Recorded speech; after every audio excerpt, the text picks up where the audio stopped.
Welcome to Ranking Every Commander with the Nitpicking Nerds. We're going over the updated list with all of the Throne of Eldraine commanders.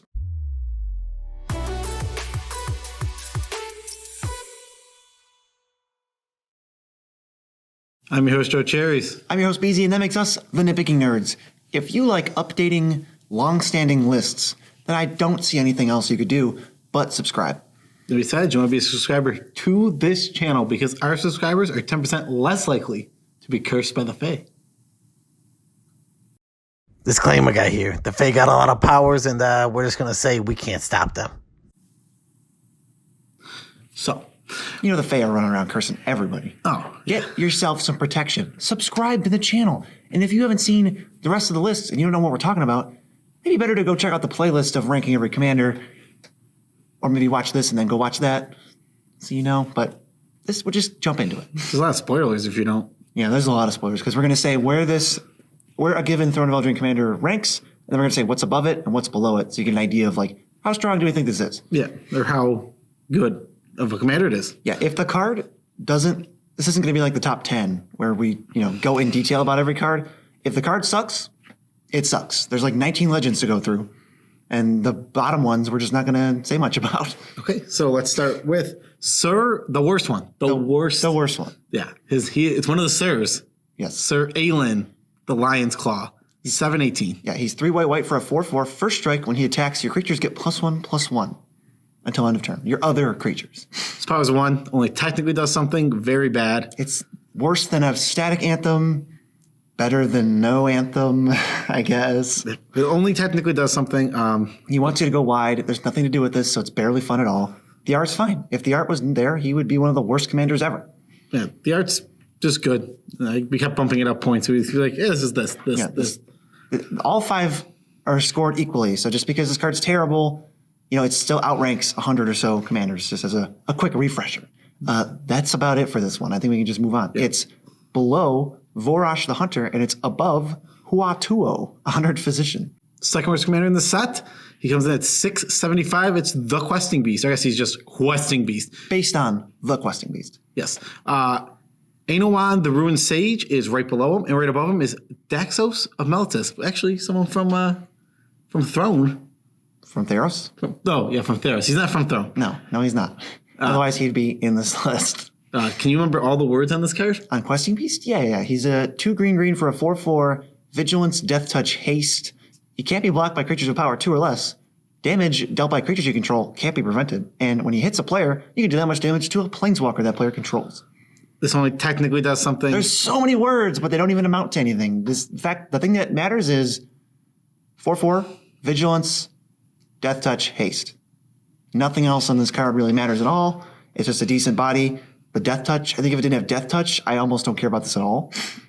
Yeah, I don't. I still don't care about it at all. It's so rough. It needs a lot of abilities just to matter a little bit. It had some lore going on. It was in the book a lot, but basically this doesn't really amount to anything. I mean, it gave like the sword to the people. Yeah, it's boring. Let's save the airtime for the commanders that went higher. Next up, between Dakin Blackblade and Multani Muro Sorcerer, is Linden, the Steadfast Queen. 630 is where she ended up. White for a 3/3 Vigilance. Whenever a white creature you control attacks, you gain 1 life. Wow, what a white commander. What a typical, that's why she has a 0 for uniqueness. She has a 0 for uniqueness, and also she doesn't do anything. She only technically does something again. Barely. She was the only thing I want to talk about is the lore. I thought the lore was pretty cool. She did a lot. She was like one of the main characters of the book. She had a lot going on. Helped get Kenrith back to where he is. Good for her. Yeah. She actually killed Kenrith in the book. Accidentally. Killed the elk, yeah. He was an elk. Next, we have Yorvo, Lord of Garenbrig. He's at 597, and he's right in between Chomokratus and Nephrox, Overlord of Grixis. Yorvo can get pretty big, but he doesn't really have evasion. You want to read him? Yeah, he's a 0/0, enters with 4 counters, and then when you play a green creature, he gets 2 counters. If you play any creature, he gets 1 counter.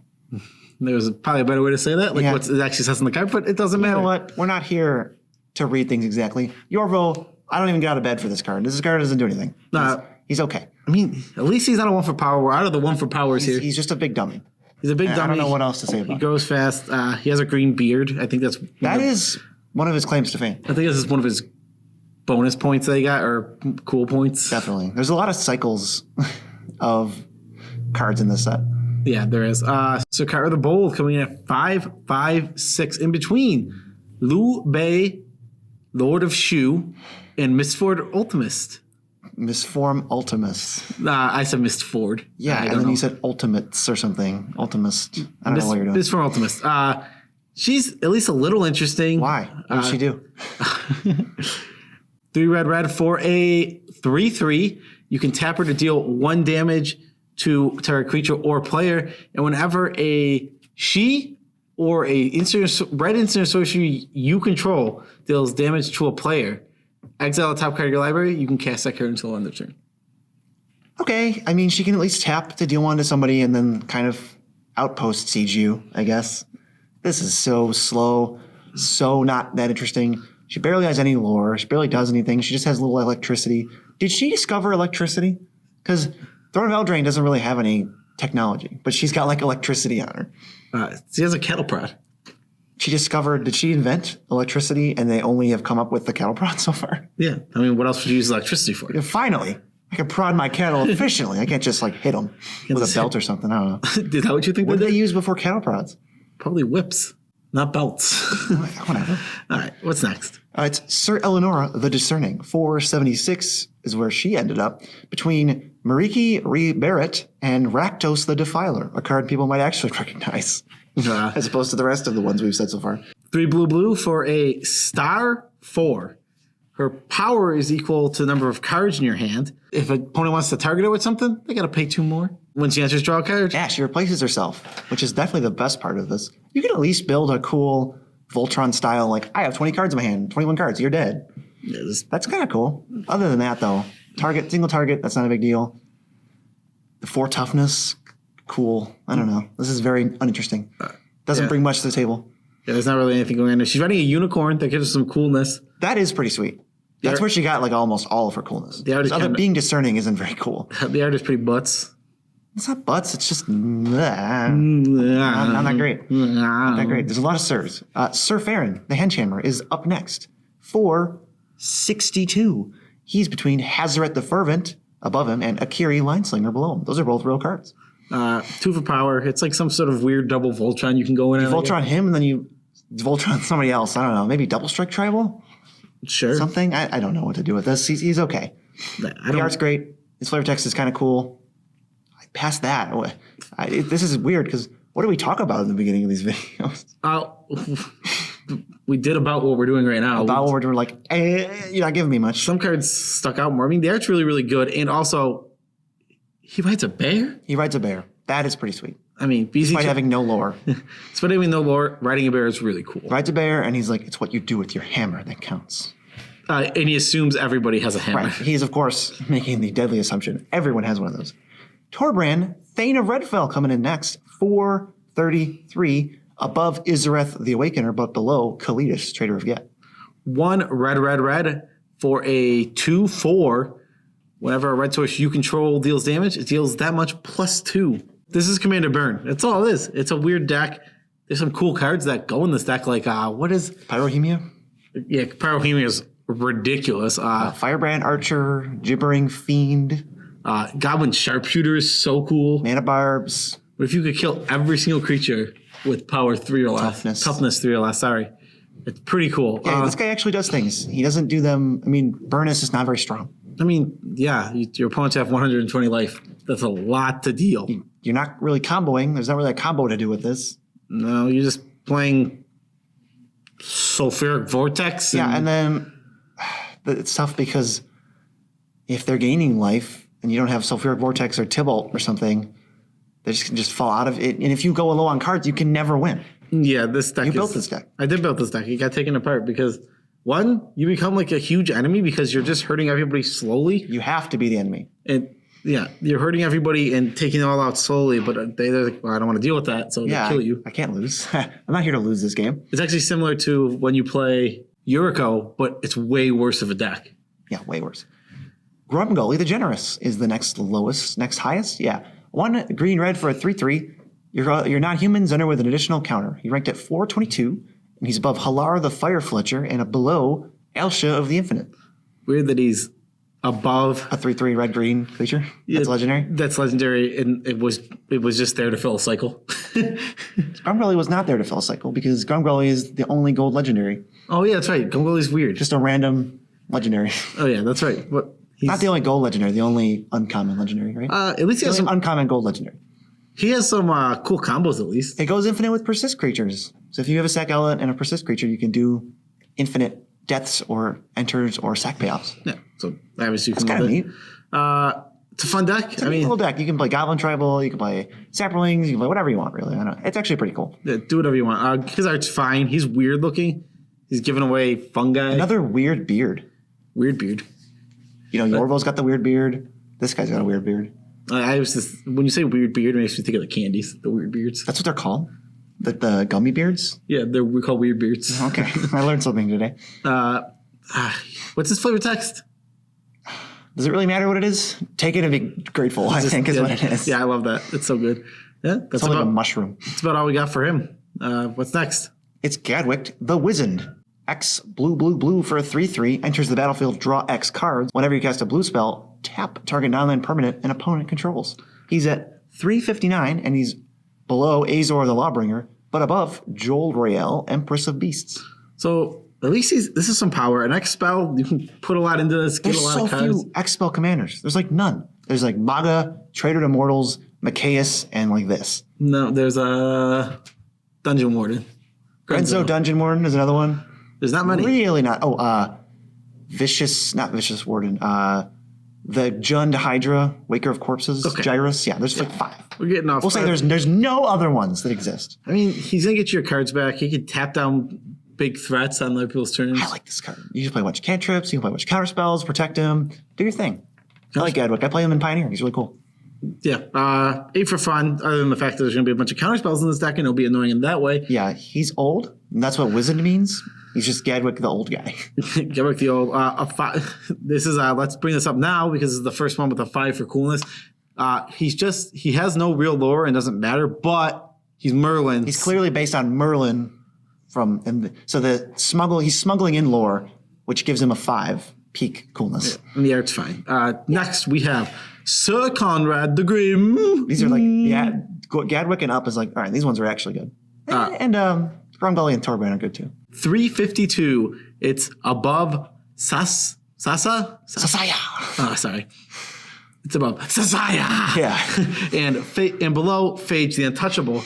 This costs 3 black for a 5/4. Whenever a creature is put into a graveyard from anywhere, each opponent loses 1 life. Whenever a creature leaves your graveyard, each opponent loses 1 life. It's actually mildly better than that because Sir Conrad deals 1 damage to them.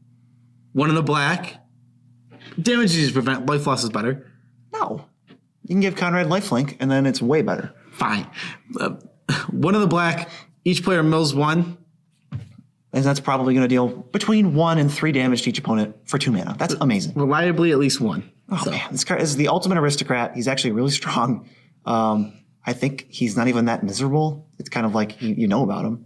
You can try to stop. You hold up the removal spell so they can't board wipe and just destroy everybody right there. He also costs. It's not like he doesn't cost He's anything. 5 mana. He doesn't do anything right away. Yeah, I mean, assuming the creatures aren't dying right away, but it's not like, all right, I can't just like play Sir Conrad on an empty board and expect to win. Art's fine. I don't like his cheeks. I love his skull. He's just got like a skull lantern. Yeah, it's cool. He's like Bray Wyatt He's like Michael Myers. and Bray Wyatt combined into one person. Sir Conrad the Grim. Bray Myers. His coolness just went up all the way to a 3. Yeah, all the way to a 3. What is this guy based on? Nothing. What does this guy do? Nothing. But he has a skull. Yeah, he's got a little skull lantern and he rides a horse and he's grim. That's it. 302, a Yara, Burst of Lockthrain. Right above Higger, the Still Wind. And below, Teriel, Reckoner of Souls. What does she do? Black for a 2/3. Whenever she or another black creature enters the battlefield under your control, each opponent loses 1 life and you gain 1 life. Tap her, sacrifice another black creature, draw a card. This card's pretty sweet. I got no qualms about this card. She comes in, does at least a little something right away. If you play more creatures to follow up, great. They're taking like 4 or 5 damage. You're getting some life. It's pretty cheap, so I would be willing to play this for 3 or 5 and feel pretty good about it. Sure, she can add to some combos. Yeah, if you're like reanimating all your guys at once, like Living Death, you throw her to the graveyard, then you like maybe can Living Death loop them, just kill them. What about, hold on, what's Thornbright Staff do? Untap when a creature dies, right?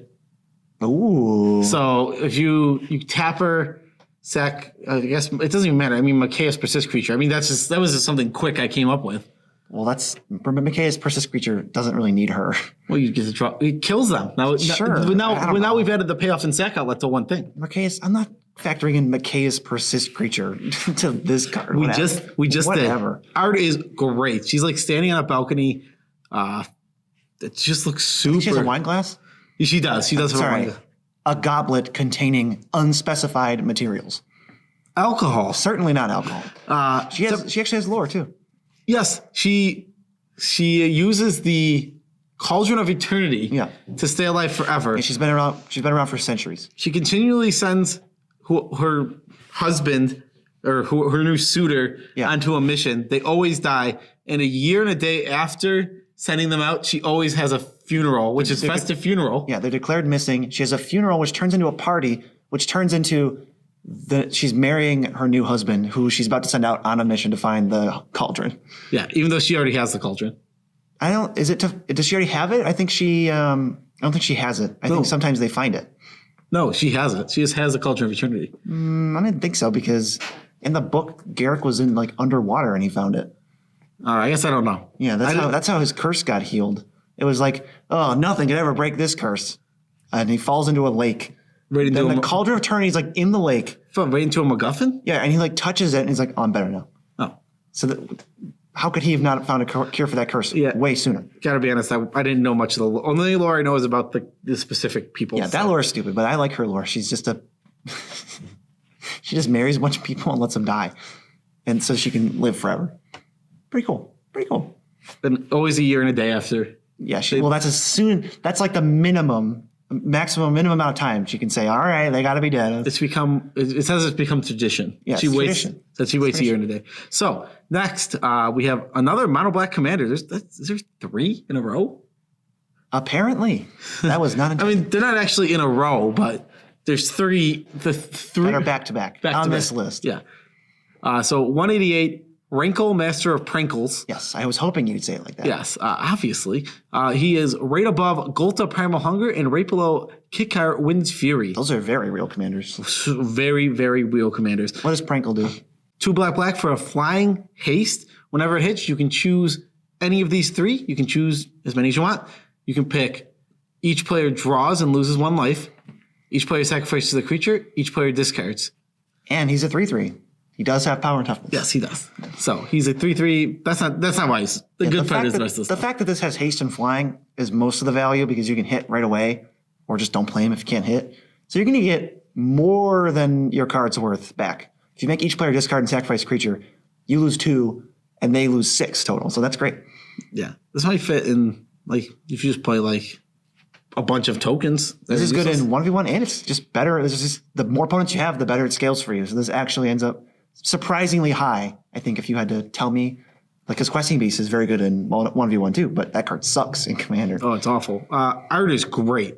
Mm-hmm. Absolutely amazing. He's got disgusting toes. Look at his toes. Oh, he's like, it's like bird feet or something. I don't know. He's based on Rumpelstiltskin. Duh. Yep, that's why it's a 5 because there's not really much else we know about Wrinkle, Master of Prankles. I don't know anything about this man, but I know that he can do some cool group hug stuff or some selfish black stuff, and I think that's great. Good for you, Wrinkle. Now, how many left? How many we have left? We have 1, 2, 3, 4, 5, 6 left. So these are like the cream of the crop now. Now we're like, all right, these cards are really good. Yeah, we'll probably actually get more into detail with these ones. All right, we have Alea, Artful Provocateur. 124, right above Zada and right below Rafik. Almost in the top 100. Won an Esper for a 2/3 flyer with lifelink and death touch, and whenever you cast an artifact or enchantment spell, you make a 1/1 fairy with flying, and then your other flyers get +1/+0. Yeah, I think it's a blue fairy. I know it's a blue fairy, yeah. Fairies are blue and that's it. That's just the token they make. Yep. This card's great. Cares about artifacts and enchantments.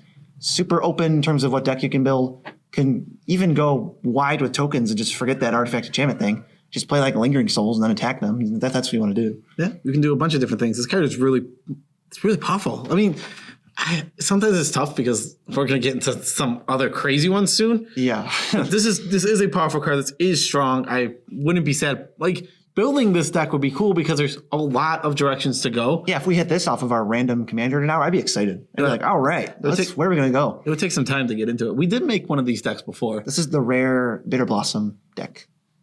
Because Bitter Blossom is a card I want to be good in commander, but this is not. Unless you have a specific deck. And I think this might be one of them. I don't know. Yeah, it would be really cool in this deck. 9 for art. It's a castle in the background. She's flying. She's ready to cause some mischief. She apparently thinks her rankles are better than prankles. No, she doesn't.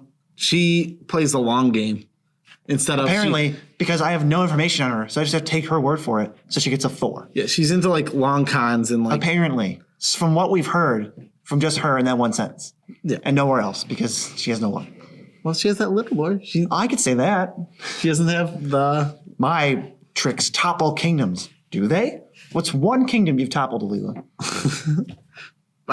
We know it's the next one. That's whose kingdom she's toppled. Oh, is that? Oh. And a 9 for uniqueness because again, there's a lot of directions for this. This cares about flyers. This cares about artifacts. This cares about enchantments. It's already 3 things that usually don't get mixed in and lumped together. Antonesper, great. Yeah, love it. Next, we have the man whose kingdom was toppled. I didn't even know that was part of the lore. It's Corvold, Fey Cursed King. He's 2 and a Jund for a 4/4 flyer. When he enters or attacks, you sacrifice another permanent. Whenever you sacrifice another permanent, you draw a card and put a counter on him. He's right above Grenzo, Dungeon Warden, and right below Dreddy Scrap Savant. Sitting at 119. Yes. This is an extremely powerful card. You get your card back right away. He comes in. You're always going to have dumb sacrifice fodder. Oh, yeah. He's an 8. You build around him, you're getting ridiculous value. There's even crazy sequences where you can just start sacrificing your lands, sacrifice your creatures, just get rid of everything. And then you just have this and a bunch of mana and you just go off and play more things. Is there any way to sacrifice, make each player sacrifice all their lands? Each player? Like random. I mean, there's Wave of Vitriol. Everybody sacrifice all their non-basics. Oh, that's gross. That's so much. I mean, you don't get bonuses when they sacrifice. Yep. Okay. But I was saying if all players sacrifice all their lands, you would get all the triggers. Yeah, you get the bonus and they don't get anything. That's what I was saying. Yeah. Definitely sweet. What about the fun? The fun? It's perfectly fine for fun. It lets you play a ton of Magic. It draws you a bunch of cards. It is a Jund Sacrifice commander. Boo. So when we go to uniqueness, that's only a 6. Get new ideas. Jund and Sacrifice just seem to go hand in hand. That's all they can think of. 8 for art. This happened at his wedding, I think, and he just ate everything in sight. He ate all the patrons, right? He ate all the guests. He ate the guests. I guess I don't feel bad for him anymore. He's a jerk. He's a greedy king who presumably got turned into got Fey cursed into a dragon by Alila, right? Yeah, that's presumably. It's presumed. It could have been Rankle. No, Rankle would have like put some turds in his cake. I was gonna say laxatives in the cake. Actually, it's not. We had really similar ideas. Yeah, we did. Yeah. They're all gonna poop. They're all gonna poop, or they're all gonna eat poop. Alila looks over like, come on, man. Why are you toppling kingdoms?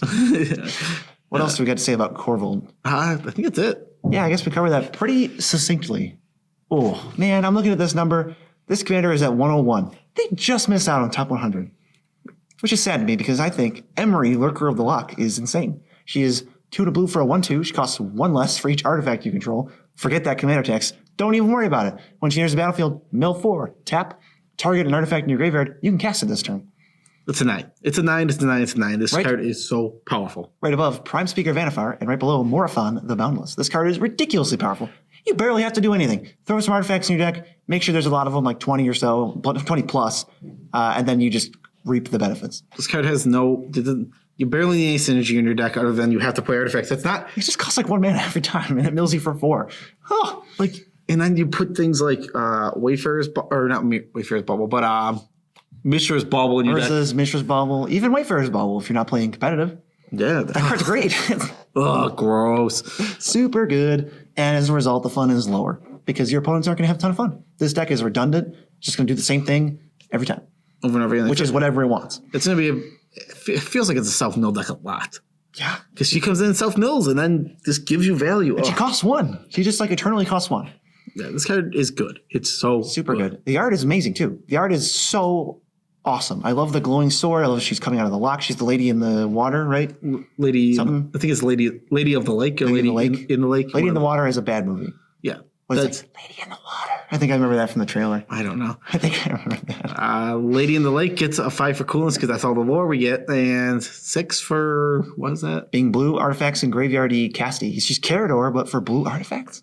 Yeah, I mean that's the most unique part. And the self-mill. And the cost reduction. Blue artifacts is not very good. No, yeah. Otherwise. Just the fact that this is blue and says artifact. No, we need a little bit more than that. Which we have. So great. And these are the top 3, right? Yeah, these ones are insanely good. All made it in the top 100. Definitely serious contenders. That's right. So we have Sir Gwyn, Hero of Ashvale. Right above, Roshi Meanderer, who I forget is so high, and right below, Razaketh, the Foul Blood. This is who until now was only one above Roshi Meanderer.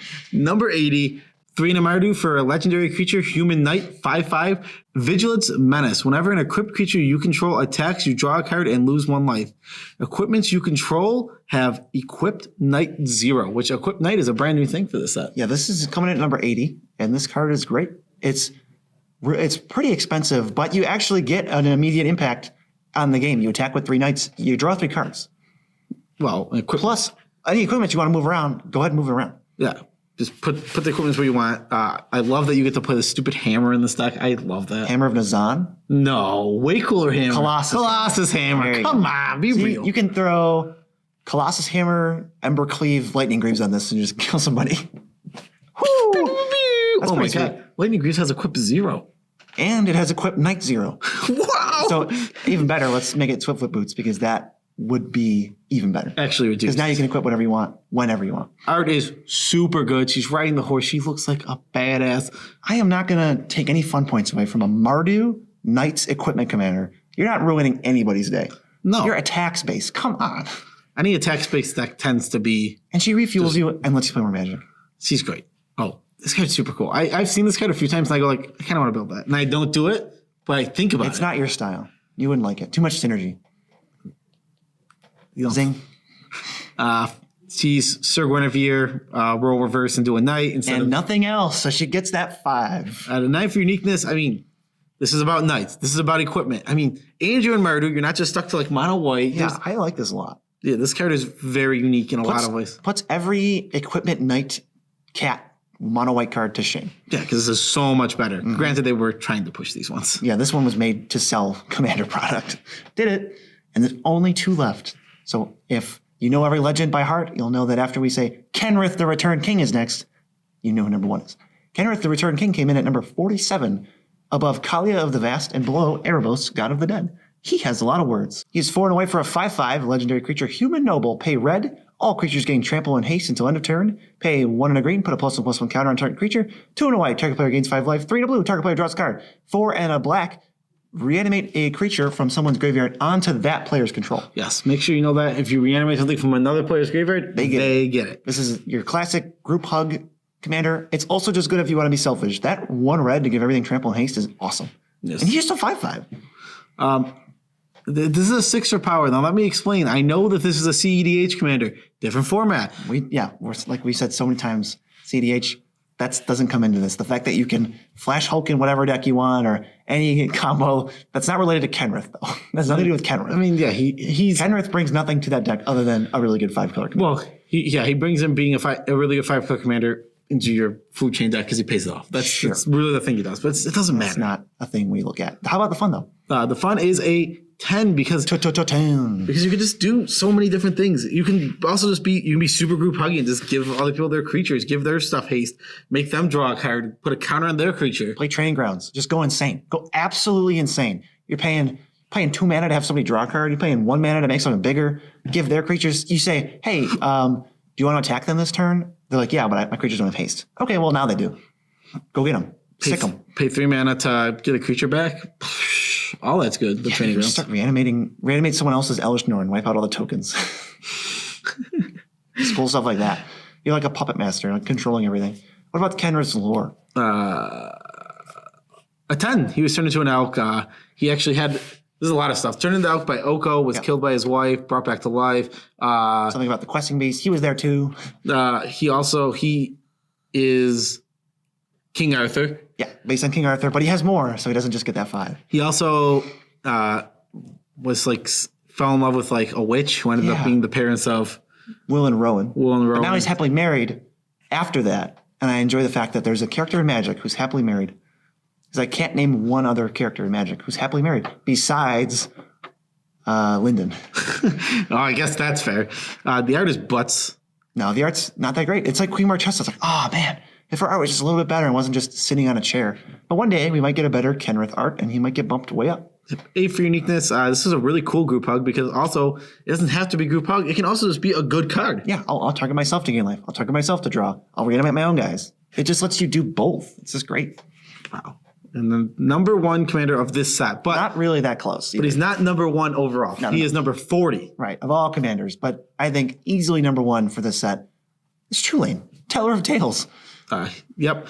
He's right above Okan, Eye of Chaos, and right below Narset Enlightened Mind. Do you think it's a coincidence that 5 of the top 6 of this set are not in the set?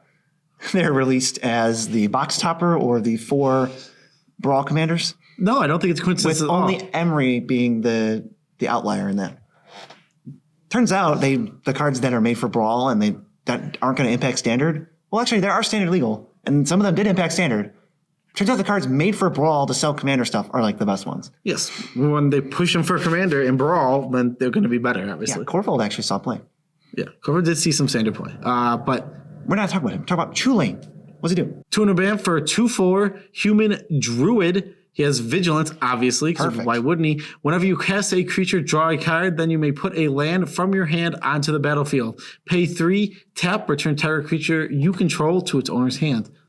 For some reason, he can target himself. So if he's out and he doesn't have summoning sickness or he's been out for a turn, hold up 3 mana and he saves himself whenever and you have no commander tags. He's also a growth spiral.